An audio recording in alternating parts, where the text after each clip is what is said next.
Unimos este día para alabarle, para adorarle. Y Él espera que nuestra adoración sea en espíritu y en verdad, como los verdaderos adoradores deben de adorar al Señor.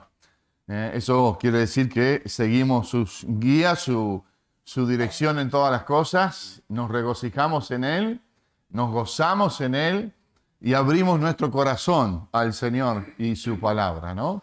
Y eso es lo que vamos a hacer esta mañana en este tiempo juntos. Me hicieron varias recomendaciones para este C3, para este tiempo, la escuela dominical. Dice, Sergio, no te pases del tiempo porque después los hermanos quieren desayunar algo, tomar un cafecito o algo por ahí. Pero yo tengo que ver que recién me lo han entregado, son 10:10 y recién me entregaron, así que no sé hasta qué hora vamos a estar. No, es una broma nada más. Pero sin más, quisiera que abramos nuestras Biblias. Muchas gracias, Emma.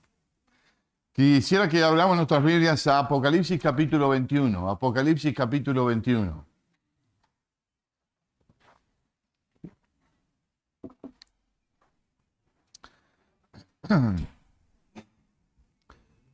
Hace más o menos 1 año y 5 meses, para que ustedes tengan una idea, en nuestra iglesia comenzamos a enseñar, a predicar todos los domingos de forma expositiva el libro de Apocalipsis. Y bueno, después de 1 año y 5 meses hemos llegado más o menos casi a lo último. Pero es un apasionante libro, es un libro que, como ninguno en la Escritura, por cierto que toda la Escritura es inspirada por Dios y útil en todo sentido y trae bendición a nuestra vida, ¿no es cierto? Pero Apocalipsis es el único libro en la Biblia, lo comentaba con alguien el otro día, es el único libro en la Biblia que promete una bendición especial. Y esa bendición está en el capítulo 1. Dice, bienaventurado el que lee y los que oyen las palabras de esta profecía y guardan las cosas que en ella escritas, porque el tiempo está cerca. Bienaventurado el que lee, los que oyen esta profecía y guardan. Así que hay una bendición especial. ¿Por qué lo digo? Porque en el momento que empezamos en nuestra iglesia este estudio, como digo, hace 1 año y 5 meses para atrás, muchas personas decían, bueno, pero Apocalipsis vamos a estudiar. Vamos a escuchar de Apocalipsis cada día. Y así es. Así fue y ha sido una bendición y quisiera compartir de esta porción de la palabra aquí en capítulo 21. Hay cosas maravillosas que, como obviamente el libro que está inspirado por el Señor, hay cosas maravillosas en este libro de Apocalipsis. A veces debemos de perder el temor y estudiar con diligencia la palabra, incluso meternos dentro del Apocalipsis, ¿no? ¿Cuántos de ustedes han estudiado o leído el Apocalipsis de forma un poco más profunda? A ver las manos por ahí. Ajá, era lo que me sospechaba. La mayoría de nosotros ve Apocalipsis y dice, no, yo acá no me meto, ¿no? Porque hay tantas cosas. Sin embargo, el Apocalipsis tiene grandes cosas, maravillosas enseñanzas que nosotros podemos recibir. Especialmente en este tiempo que estamos en estos últimos tiempos, diría yo, últimos tiempos antes de la venida de Cristo. No sabemos exactamente cuándo, pero las cosas se indican aparentemente por lo que vemos y está sucediendo en el mundo, indican la venida de Cristo muy cercana, muy cercana. Pero bueno, vamos a meternos en este capítulo 21 de Apocalipsis y vamos a mirar algunos versículos que tienen que ver con la creación de Dios, con la creación de Dios, ¿sí? Esa creación que el Señor tiene para nosotros también especialmente preparada. Vamos a leer, quiero leer de los versículos 1 al 7 para comenzar. Apocalipsis 21 del 1 al 7 para tener un contexto. Dice, vi un cielo nuevo, dice Juan, quien Dios utilizó para escribir todo el Apocalipsis. Vi un cielo nuevo y una tierra nueva, porque el primer cielo y la primera tierra pasaron y el mar ya no existía más. Y yo, Juan, vi la santa ciudad, la nueva Jerusalén, descender del cielo de Dios, dispuesta como una esposa ataviada para su marido. Y oí una gran voz del cielo que decía: he aquí el tabernáculo de Dios con los hombres, y Él morará con ellos, y ellos serán su pueblo, y Dios mismo estará con ellos como su Dios. Enjugará Dios toda lágrima de los ojos de ellos, y ya no habrá muerte, ni habrá más llanto, ni clamor, ni dolor, porque las primeras cosas pasaron. Y el que estaba sentado en el trono dijo: he aquí yo hago nuevas todas las cosas. Y me dijo: escribe, porque estas palabras son fieles y verdaderas.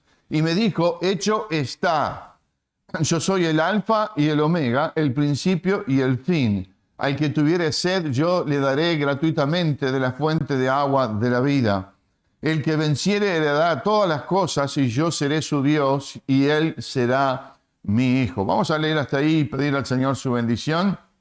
Oramos. Amado Padre, gracias te damos por tu palabra, por el privilegio que tenemos de abrirla, de entender lo que tú quieres para nosotros. Y por lo tanto, Señor, oramos esta mañana que tú abras nuestro entendimiento, pongas gusto en nuestro sentido espiritual de poder recibir las enseñanzas, de poder contemplar lo que tú tienes para nosotros, aquellos que hemos conocido a Cristo Jesús. Gracias, Padre, gracias, Cristo, por esta tu palabra revelada a nosotros, por las cosas que vendrán, que pone en nosotros una perspectiva real y nos ayuda a mirarte a ti y ser agradecidos y adorarte y alabar tu precioso nombre. Gracias te damos por todas las cosas en el nombre de Cristo. Amén. Ustedes saben que Dios es el que ha hecho todas las cosas y ha creado todas las cosas. Este mundo fue creado por Dios. Si iríamos a Génesis capítulo 1, vemos allí la creación paso a paso, día a día. Este mundo en el cual nosotros hoy vivimos fue creado por Dios en 6 días. ¿Sí? No existe, no es verdad lo que vemos o lo que escuchamos tanto a nivel de educación o en otros sentidos. No es verdad lo que se nos dice, que este mundo evolucionó en millones de años. Este mundo es viejo, tiene millones de años, no es verdad. La Escritura dice: Dios creó todas las cosas con el poder de su palabra, y vamos a hacer referencia más tarde en cuanto a eso. Pero este mundo que nosotros estamos viviendo está preparado para ser enjuiciado. Digo todo esto en contexto de lo que vamos a mirar. Está preparado para ser enjuiciado. Allí Pedro, en una de sus epístolas, dice que este mundo está preparado para ser enjuiciado por fuego y que Dios va a destruir este mundo en el cual vivimos, y ya no por agua como lo hizo en el diluvio, sino que lo destruirá completamente con fuego. Y este mundo que hoy vemos, que hoy miramos, que hoy contemplamos, ya un día no existirá más. Y por supuesto, si tú tienes a Cristo como tu Señor y Salvador, tú no tienes de qué preocuparte, porque Dios va a hacer las cosas nuevas. Y si hay algo que nosotros debemos contemplar esta mañana, cuando miramos el libro de Apocalipsis y miramos lo que el Señor nos anuncia, nuestro corazón se debe de regocijar, de llenar con gozo y alegría, de maravillarnos en la nueva creación que hará el Señor. Ustedes se dieron cuenta de lo que leímos. Pusiste atención a lo que estaba aquí relatando Juan por la revelación de Cristo aquí en este pasaje. Dice: vi un cielo nuevo y una tierra nueva, porque el primer cielo, haciendo referencia a lo que ha de suceder anunciado por Pedro y por el Señor, el primer cielo y la primera tierra pasaron y el mar ya no existía más. Y Dios crea todas las cosas. Cristo crea un mundo nuevo, un cielo nuevo, una tierra nueva. Y seremos nosotros los habitantes de esta nueva tierra y de este mundo nuevo que el Señor creará. Y eso es una promesa de Dios, eso tiene la garantía de Dios, eso no es algo subjetivo, sino que Dios lo está preparando para nosotros. Y en perspectiva de esto mismo, por supuesto, si nosotros conocemos a Cristo como nuestro Señor y Salvador, un día estaremos viviendo en este mundo que Él ha de construir, ha de crear. Y espero que tú esta mañana, como yo también en mi corazón, no quepa ninguna duda de lo que Dios va a estar haciendo.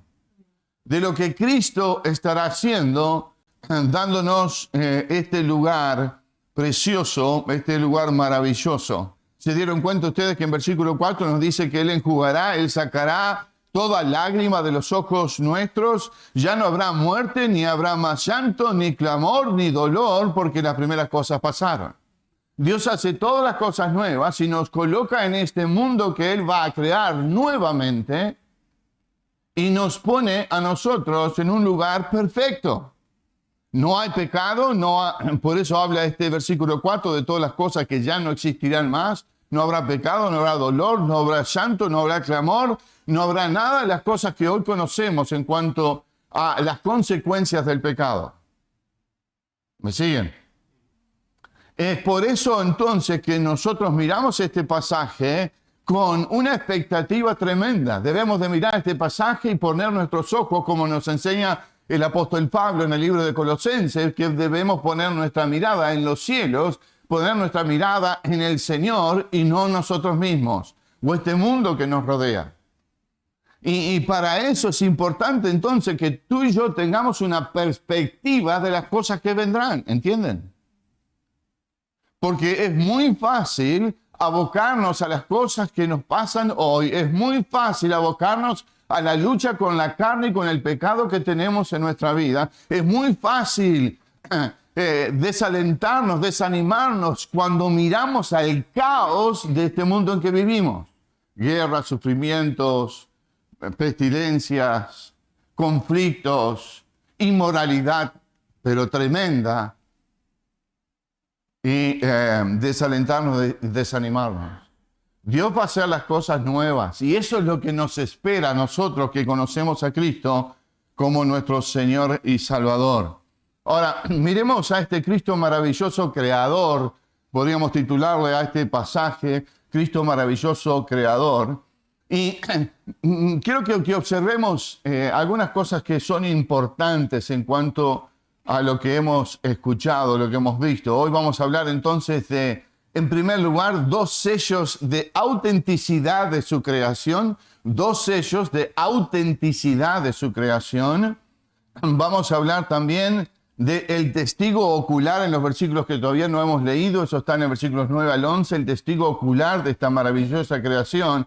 Y por último, la ciudad y sus primeras impresiones en los versículos 12 al 16.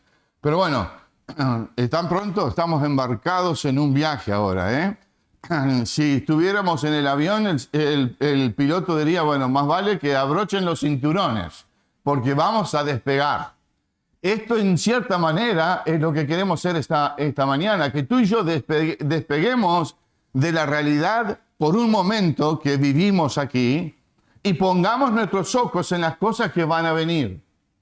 Y seamos nosotros entonces, o actuemos consecuentemente a lo que Dios tiene preparado para tu vida y para la mía. Y eso es muy importante. Eso es muy importante. Ahora, en lo que nos relata este pasaje, en primer lugar vemos dos sellos de autenticidad de la creación nueva del Señor, de la creación nueva de Cristo. Dice allí, noten a mí aquí en los versículos 5 al 7, dice, y el que estaba sentado en el trono dijo, ¿y quién es el que está sentado en el trono? Yo corro con ventaja porque hace 1 año y 5 meses que vengo estudiando Apocalipsis, pero el que está sentado en el trono, por el contexto de este pasaje y lo que dice Apocalipsis, es Cristo mismo.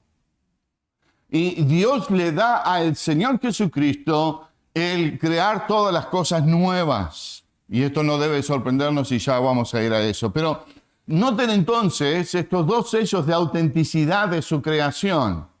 En versículo 5 dice, he aquí yo hago nueva todas las cosas. Y me dijo, dice Juan, y me dijo, escribe. Lo que obviamente se le ha de relatar. ¿Y qué es lo que le dice? Porque estas palabras son fieles y verdaderas. El primer sello de autenticidad de que esto va a ocurrir y que esto es el plan de Dios y esta es la palabra de Dios. Esto no son cosas ficticias, no está hablando en sentido figurado porque tal vez será otra cosa. Cometemos un error grandísimo si tratamos de interpretar o de estudiar Apocalipsis de forma alegórica. Ah, bueno, pero estas figuras representan otras cosas y nos vamos por las nubes. Dios está hablando de realidades. Cristo está hablando de una nueva creación genuina, auténtica y verdadera. No dejes que en tu corazón pase cualquier otra duda de pensar algo diferente. Pero dice así entonces, escribe, y el primer sello de autenticidad, dice Cristo, y lo describe de esta manera, es que estas palabras son fieles y verdaderas. Esta es una expresión que se ha repetido en el libro de Apocalipsis, que se usa para hablar de la autenticidad de lo revelado aquí, y es la propia palabra de Dios el sello suficiente de ser verdadero y auténtico.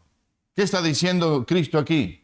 No necesitamos nada más, te basta a ti y a mí, nos basta a nosotros, que Él con su palabra lo dijo, que estas cosas han de ser auténticas y verdaderas, y nosotros debemos de creer.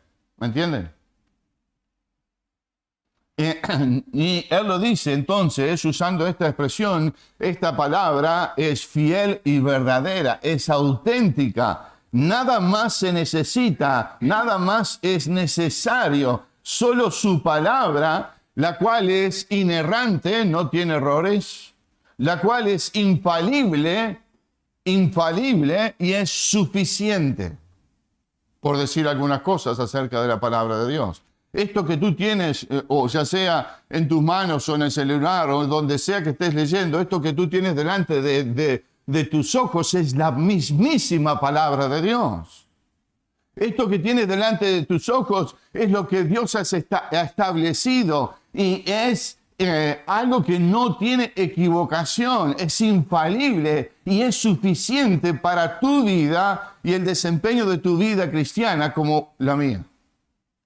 La palabra es suficiente. Si tú y yo somos estudiosos de la palabra de Dios y aplicamos lo que Dios nos enseña en su palabra, entonces viviremos de acuerdo a lo que Dios tiene para nosotros, viviremos agradando al Señor y preparándonos para aquel día. Es suficiente y verdadera. Este es el primer sello de que lo que se nos revela aquí, obviamente, es verdad.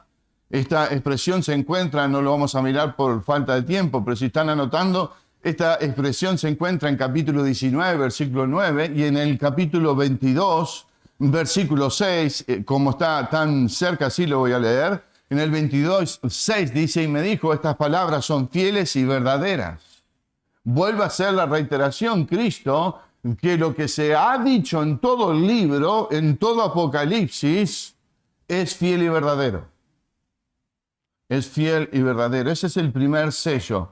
Y no basta nada más, no es necesario otra cosa. Pero aún así, Cristo presenta su segundo sello de autenticidad.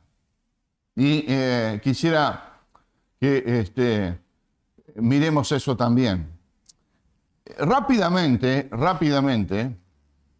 quiero llevarlos al capítulo 1 de Apocalipsis. Rápidamente lo vamos a hacer. Miremos 2 versículos al comienzo del libro de Apocalipsis. Miren, déjenme ilustrarlo de esta manera. Antes se escribían muchas cartas, ¿no? Ahora se mandan mensajes de texto, que WhatsApp, que esto, que lo otro. Pero antes se escribían muchas cartas. Sí, y generalmente una carta iba, primero, si la persona que recibía la carta no nos conocía, iba a una presentación. Soy fulano de tal, te estoy saludando, esto y lo otro, ¿cierto? Y al final de la carta se firmaba, se ponía el nombre. Esto en algún sentido sigue su curso en documentos legales. Menos mal que tenemos un abogado acá entre nosotros esta mañana. No vamos a decir quién es, pero está por acá adelante. Pero en los documentos legales también se hace lo mismo. Se nombran las partes. Al final un escribano, por ejemplo, cuando está haciendo un documento, un certificado, abajo firman los responsables y el escribano firma y sella con su sello, ¿cierto? ¿Y eso qué hace según las leyes? ¿Eso qué hace? Da autenticidad a ese documento, a esa carta, entre comillas, le da autenticidad, es verdad, porque está avalado por la persona autorizada. Ese es, en este caso, el escribano o un abogado que lo va a recibir. Miren lo que hace Cristo al comienzo de esta carta, si me lo dejan decir de esta manera en cuanto a Apocalipsis. En capítulo 1, versículo 8, Él se presenta y dice: yo soy el alfa y el omega, el principio y el fin, dice el Señor, el que es, el que era y que ha de venir, el Todopoderoso. Versículo 8, ¿lo vieron? Ahora miren versículo 11, vuelve a repetir lo mismo, se está presentando delante de Juan, se está presentando a nosotros al inicio de la revelación, al inicio del libro, y vuelve a reiterar en versículo 11, yo soy el alfa y el omega. ¿Ustedes saben lo que es el alfa y el omega? Dicho sea de paso. ¿Alguien? ¿Son letras? Muy bien, del abecedario griego. ¿Pero qué letras? La primera y la última. Y Cristo dice: yo soy la primera y la última letra. Yo soy el principio y el final. Soy el primero y el último. No hay nada más después o antes de mí. Está hablando de su soberanía. Cristo es suficiente y soberano. Él es el Señor de señores y Rey de reyes.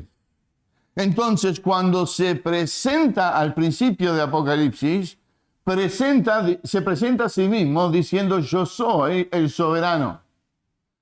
Y Dios Padre le dio a él el estar sentado en el trono, y se presenta de esta manera. Y noten ahora que al final de Apocalipsis, en los versículos que leímos, él lo hace de nuevo.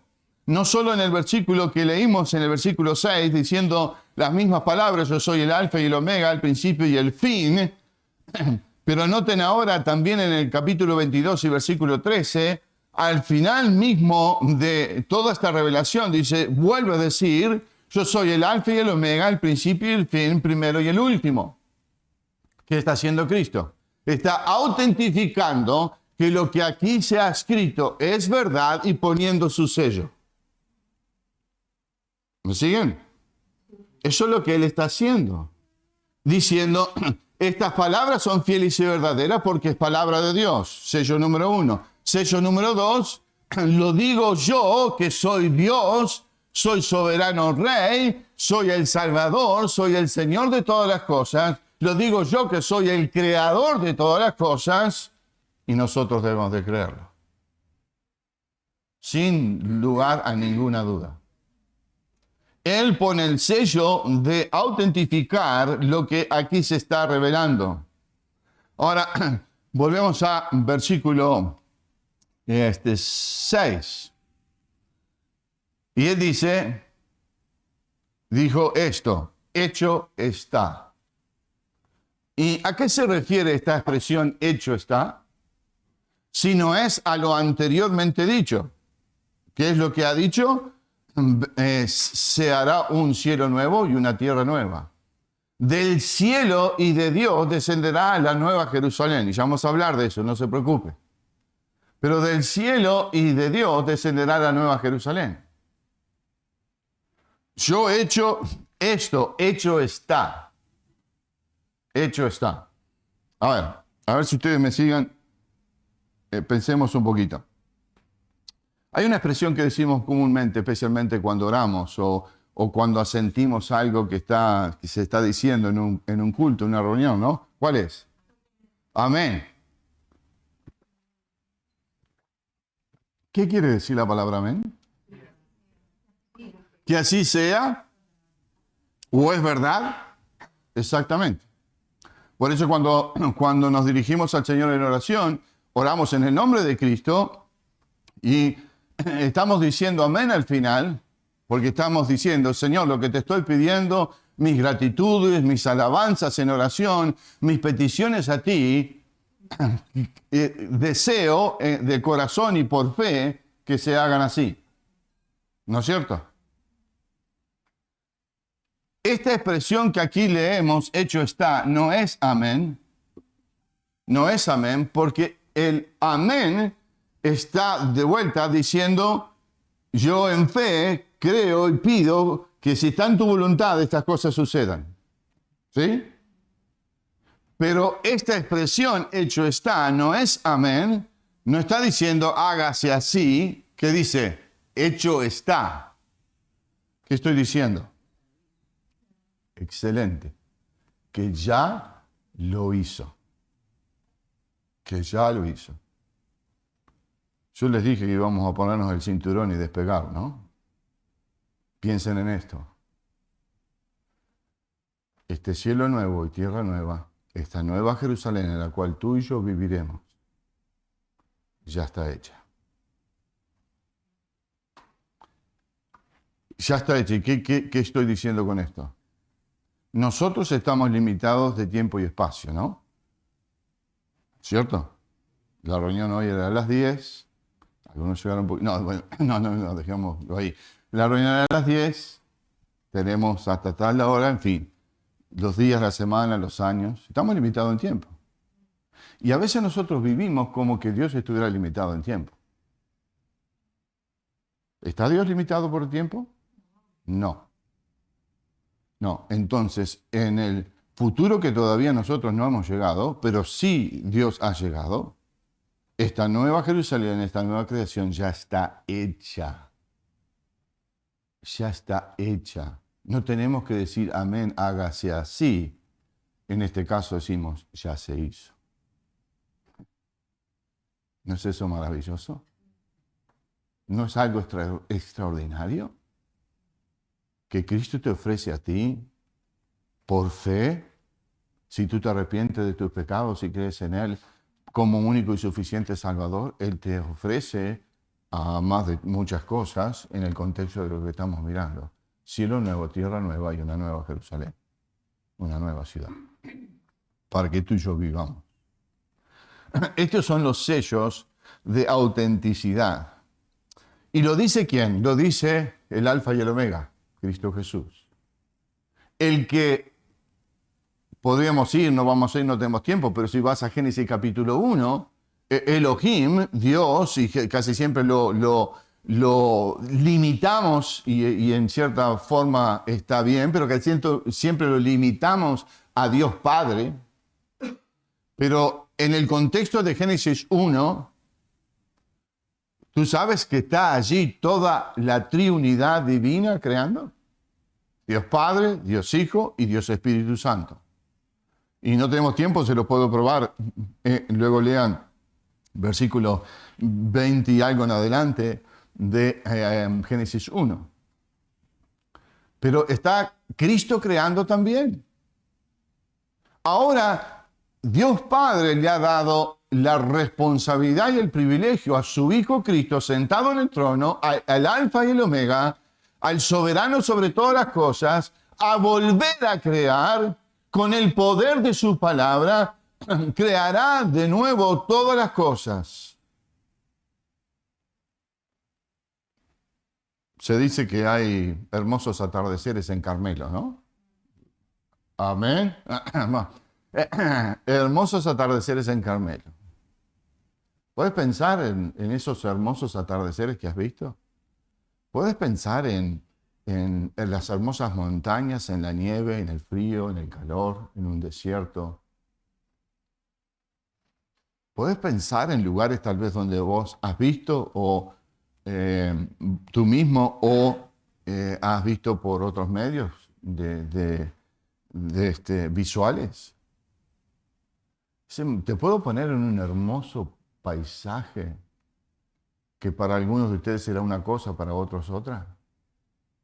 un hermoso atardecer o lo que fuere. ¿No es hermoso? Y si uno reflexionara, eso lo hizo Dios.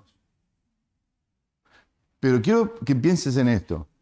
Si nosotros pensamos, y correctamente, si nosotros pensamos que estos paisajes que podemos ver y contemplar en el mundo entero son hermosísimos, te recuerdo que aunque son hermosísimos, están afectados por el pecado. Romanos dice que la creación gime a una, como una mujer en parto, esperando que sea redimida la creación también.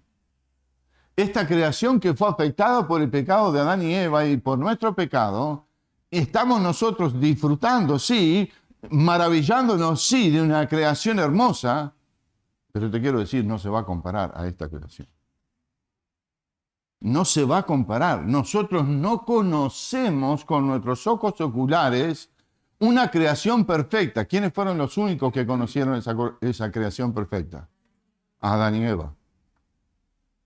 Pero un día tú y yo, en este cielo nuevo y tierra nueva, en esta nueva Jerusalén, tú y yo también seremos testigos oculares de esta nueva creación. Sin pecado, sin dolor, sin llanto, sin ninguna otra consecuencia por el pecado. Esta creación nueva del Señor es perfecta. Entonces quiero elevar tus pensamientos. Si nosotros nos maravillamos con esta creación que hoy tenemos, que será destruida, cuanto más aquel día que estemos con Él. Cuanto más. Y Cristo sella entonces, firma y lo pone allí como sello. Pero noten que hasta el final de esta revelación, en el versículo 6, después de decir, hecho está, yo soy el alfa y el omega, el principio y el fin, noten la expresión que sigue en el mismo versículo. Al que tuviere sello le daré gratuitamente de la fuente del agua de la vida. Y hermanos, no solo que Él firma, no solo autentifica, pero también sigue invitando con su precioso evangelio a todo aquel que tiene sed de salvación. Si estás esta mañana aquí y no tienes a Cristo en tu corazón, el Señor te está llamando, el Señor está dándote una nueva oportunidad para que te arrepientas de corazón y creas en Cristo como tu único Salvador. Aquel único y suficiente para perdonar tus pecados y limpiarte de toda maldad. Aquel que te rescata del infierno y te da este cielo y esta nueva tierra. Y Él invita una vez más, cerrando la revelación, Apocalipsis, ¿verdad? Cerrando la revelación, invita una vez más a todo aquel que tiene sed. Esto nos hace pensar en, por ejemplo, pasajes como en el libro de Juan. La mujer samaritana, ¿se acuerdan? Él le dice a la mujer samaritana, mas el que bebiere del agua que yo le daré, no tendrá sed jamás, sino que el agua que yo le daré será en él una fuente de agua que salte para vida eterna. No está hablando de esta agua que tomamos.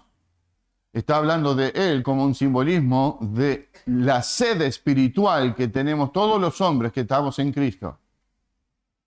Y Él nos dará de esta agua para beber. También en capítulo 7 de ese libro de Juan, dice, si alguno tiene sed, venga a mí y beba. El que cree en mí, como dice la Escritura, de su interior correrán ríos de agua viva. Capítulo 7, versículos 37 y 38. Hemos visto aquí entonces los dos sellos de autenticidad. Noten ahora acerca del testigo ocular de esta maravillosa creación, cielo nuevo, tierra nueva, la nueva Jerusalén. Versículos 9 al 11. Dice, vino entonces a mí uno de los 7 ángeles que tenían las 7 copas llenas de las 7 plagas postreras y habló conmigo diciendo, no se preocupen por lo allí descrito, pero bueno, búsquenlo en la Escritura a ver quiénes son estos 7 ángeles. Pero por ahora, por razón del estudio, lo vamos a dejar ahí. ¿Qué le dice el ángel a Juan? Ven acá y yo te mostraré la desposada, la esposa del Cordero. ven acá y yo te mostraré. Y Juan ha sido a lo largo de toda esta revelación en el libro de Apocalipsis un testigo ocular que el Señor usó para revelarnos a nosotros lo que Él quería. Y este testigo ocular, notamos aquí que se le hace una invitación. Ven acá, le dice el ángel, ven acá y yo te mostraré. Esta invitación de mostrar o de venir y ver o de venir y contemplar es una invitación que se ha repetido a lo largo del libro de Apocalipsis. Rápidamente te llevo a Apocalipsis capítulo 4. Apocalipsis capítulo 4.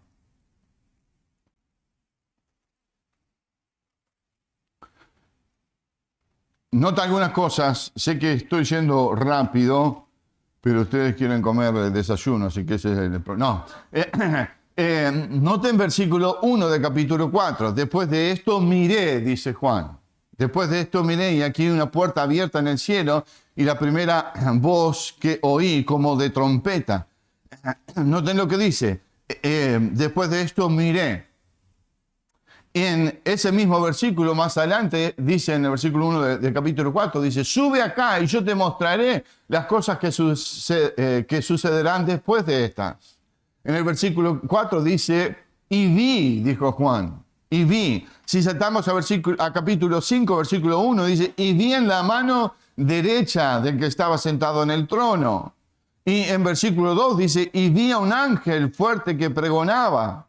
Luego en el versículo 6 dice, y miré y vi, y miré y vi. En el versículo 11 del capítulo 5 dice, y miré y oí la voz. En el capítulo 6, versículo 1 dice, vi cuando el cordero, vi cuando el cordero abrió los sellos. Y allí escuché una voz que le decía en el versículo 1, ven y mira, y miré. Ven y mira, y miré, versículo 3 y versículo 5, y así sucesivamente. ¿Qué estoy diciendo con esto? Que para Juan no es nada nuevo que un ángel le invite a ver y contemplar esta otra revelación que el Señor estaba haciendo. Y esta revelación tiene que ver con esta esposa, así está descrito, como esta esposa del Cordero. Como esta esposa del Cordero. Ven y ve, ven y yo te mostraré. Y Juan ha sido testigo ocular y también nos ha revelado a nosotros, por inspiración del Señor, estos mensajes que tenemos aquí en Apocalipsis. ¿Se imaginan si él hubiera callado?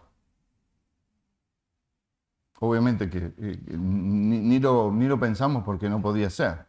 Pero ¿se imaginan si hubiera callado? Él proclamó, él dijo, él compartió, fue obediente y escribió. ¿Podemos hacer un paréntesis? Tú y yo somos también testigos oculares de lo que el Señor ha revelado. Tú eres testigo del Evangelio que te ha salvado. ¿Y qué dice el Señor? Nos invitó a venir, nos convertimos. Y ahora nos dice a nosotros, como le dijo a Juan, ve y escribe, ve y pronúncialo, ve y proclámalo. No podemos quedarnos nosotros callados. Es necesario compartirlo. Y esta revelación que le va a mostrar el ángel tiene que ver con la esposa del Cordero. Ahora, es una revelación maravillosa verdaderamente, ¿no? Y quiero que notemos algunas cosas de esta maravillosa creación. Tiene que ver también con la ciudad santa. Y notaron, se los voy a enumerar, notaron que en este pasaje, desde el versículo 1 en adelante hasta este versículo 10 que leímos, Cristo menciona de 5 maneras diferentes, hablando de una misma cosa. ¿De qué está hablando? En este caso particular, que en los cielos nuevos, en la tierra nueva, descenderá del cielo y de Dios la nueva Jerusalén. 5 veces diferentes. ¿Se los enumero? Versículo 2. Yo vi la santa ciudad. Número 1. Número 2. La nueva Jerusalén. Número 3. La esposa ataviada para su marido. Número 4. Perdón que me salté uno. La santa ciudad, la nueva Jerusalén, la esposa ataviada. Número 4 en el versículo 3, el tabernáculo de Dios. El tabernáculo de Dios. No se confundan, no está hablando de aquel tabernáculo del Antiguo Testamento. No, sino del lugar donde va a habitar Dios. La palabra tabernáculo está usada en ese sentido. ¿Me siguen? El lugar donde va a habitar Dios. Y número 5, todas estas diferentes nombres dados a una sola ciudad. Y número 5, la esposa del Cordero. Todas para hablar de esta nueva creación que el Señor hará, la nueva Jerusalén, esta ciudad magnífica, estupenda, maravillosa. Que Dios mismo habitará en esta ciudad. ¿Solo? No. Habitará con todo aquel que ha creído y se ha convertido y ha aceptado la salvación en Cristo. No va a haber un boleto de entrada. No vas a poder pagar o hacer cualquier cosa para poder entrar a esta ciudad. Solamente Cristo te da esa entrada. Solamente Él. Ahora, miremos acerca de esta ciudad. Versículo 11. Noten lo esplendoroso de la ciudad. Versículo 11. Esta ciudad descendía del cielo y de Dios. En el versículo 10. Esta es la segunda vez que lo dice Juan, que lo dice Cristo, y Juan lo escribe. Lo dijo también en el versículo 2. Esta ciudad desciende del cielo y de Dios. Hay maravillosas ciudades en este mundo que vivimos. Tú puedes estar enamorado de Carmelo, tu ciudad. Pero hombres han construido las ciudades en el mundo. Han ido a través de constructores. Acá han venido grupos a ayudar para construir el templo, para construir los salones, para construir la casa, en fin. Y Dios quiere que entendamos algo bien clarito. Esta nueva Jerusalén, esta nueva ciudad, está construida por sus propias manos. No ha habido hombre, no habrá hombre que intervenga. Dios no le va a pedir a un arquitecto que venga y controle. No va a contratar ningún empresario para que lo financie. No va a contratar ningún albañil para que ponga ladrillo sobre ladrillo. Viene del cielo y es de Dios. Y 2 veces lo dice, haciendo el énfasis. ¿Se entiendan bien? El arquitecto es Dios, el constructor es Dios, el que la ha financiado es Dios. No tiene intervención humana en lo absoluto. Ahora noten lo esplendoroso de esta ciudad. Va a tener la gloria de Dios, versículo 11. Teniendo la gloria de Dios, va a tener el fulgor que era semejante al de una piedra preciosísima, como piedra de jaspe, diáfana como el cristal. Para hacerlo más sencillo, tendrá la gloria de Dios. Tendrá la gloria de Dios. En el Antiguo Testamento, tanto en el tabernáculo como en el templo, por ejemplo, no son las únicas, pero por ejemplo, el pueblo de Israel contemplaba cuando la gloria de Dios, o sea, la presencia mismísima de Dios, descendía sobre el tabernáculo. ¿Se acuerdan? O descendía sobre el templo. ¿Sí? Moisés va al monte de Sinaí a recibir los mandamientos, los 10 mandamientos. ¿Se acuerdan la ley? Y todo el monte queda impregnado por la gloria de Dios, que Dios desciende para hablar con Moisés. ¿Se ponen esos pensamientos? ¿Lo ven? Aquí Dios ha de descender también y por ende la ciudad estará llena de su gloria. Y no, ningún hombre pecador ha podido ver el rostro de Dios y contemplar la gloria de Dios y vivir. No existe. Moisés sería una de esas excepciones de haber estado en la mismísima gloria de Dios. ¿Qué quiero decir con esto? Otra de las grandes bendiciones que el Señor hará en nosotros, corazón nuevo, mente nueva, cuerpo nuevo, para estar en su misma presencia, llena de su gloria, como una piedra preciosísima de jaspe. Las piedras de jaspe de las que se conocen son unas piedras hermosas de color rojizo, puede venir de otros colores también. Esa así la describe. Y la palabra diáfana quiere decir transparente, y lo dice transparente entonces como cristal. Más adelante, si ustedes se animan a seguir leyendo, se van a animar, ¿verdad? A seguir leyendo, encontrarán que Dios también establecerá las calles de esta ciudad de oro purísimo. Esto no es ficticio, ¿no? A ver, ¿estamos mirando una película de ciencia ficción? No, estamos mirando la realidad de la maravillosa creación nueva de Dios que te dará a ti lugar para estar con Él. Y por último, ya sé que están con hambre. Por último, miremos la ciudad y sus primeras impresiones. La ciudad y sus primeras impresiones. En el versículo 12 al 14 habla del muro y de las puertas de esta ciudad. Dice, tenía un muro grande y alto, más adelante nos da las dimensiones del muro, lo va a sorprender, un muro grande y alto con 12 puertas, muro que rodeaba la ciudad. Ese muro tenía 12 puertas, en las puertas 12 ángeles, y los nombres inscritos que son las 12 tribus de Israel, de los hijos de Israel. Cada puerta tenía el nombre de una de las tribus de Israel.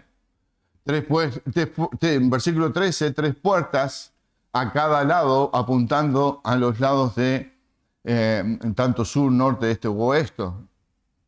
En el versículo 14 dice, y el muro de la ciudad tenía 12 cimientos. Y sobre ellos los 12 nombres de los 12 apóstoles del Cordero. Y Dios hace mención especial de sus 12 tribus de Israel. Dios hace mención especial de los apóstoles. Le da a las puertas los nombres de las tribus. Le da a los cimientos de este muro, de esta ciudad, los nombres de sus apóstoles. Tremendo, ¿no? Y allí están la descripción y por razón de tiempo no podemos seguir más, pero versículos 15 y 16, la ciudad y sus dimensiones, la ciudad y sus dimensiones. El que habla conmigo tenía una caña de medir de oro para medir la ciudad, sus puertas y su muro. La ciudad se halla establecida en cuadro. Y si hasta acá ustedes pensaron que lo que hemos visto es tremendo, bueno, observen ahora. Van a quedar de boca abierta. Observen ahora. Está establecido en cuadro. Su longitud es igual a su anchura y él midió la ciudad con la caña y esta ciudad medía 12.000 estadios. 12.000 de longitud, 12.000 de altura, 12.000 de anchura.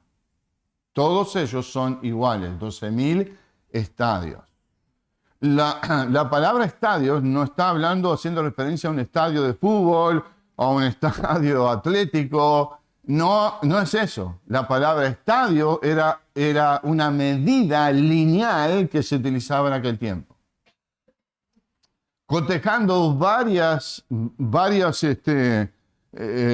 distintas cosas, había una en común que habla de que un estadio, la medida de un estadio, es entre 180 o 185 metros.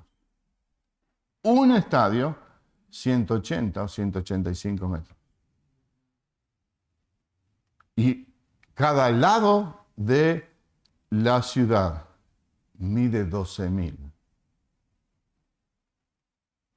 A esta hora de lectura de la mañana y hambrientos como están, no los voy a hacer la cuenta. Yo ya sé las 2,220 ahí en el palo pegaste, Alexis. 2,220, de repente un poquito menos, un poquito más, de repente, dependiendo de los 180 o 185 metros de cada estadio.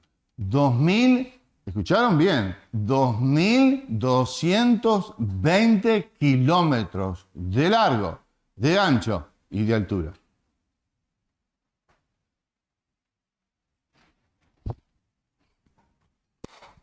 ¿Te podés imaginar eso?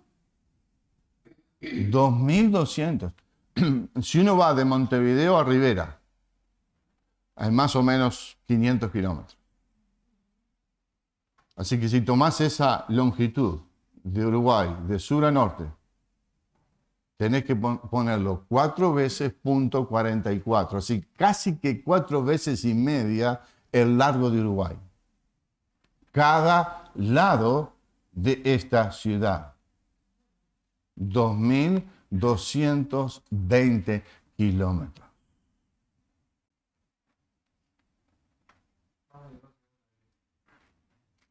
Exactamente, exactamente. ¿No es esto maravilloso? ¿No es esto tremendo? Dios la creó para habitar juntos con Él, para gozarnos por la eternidad con el Señor, para vivir en comunión con Él, con Cristo. Y no tenemos tiempo. Ustedes sigan leyendo. La descripción de lo que sigue hablando de la ciudad es maravilloso. Es extraordinario.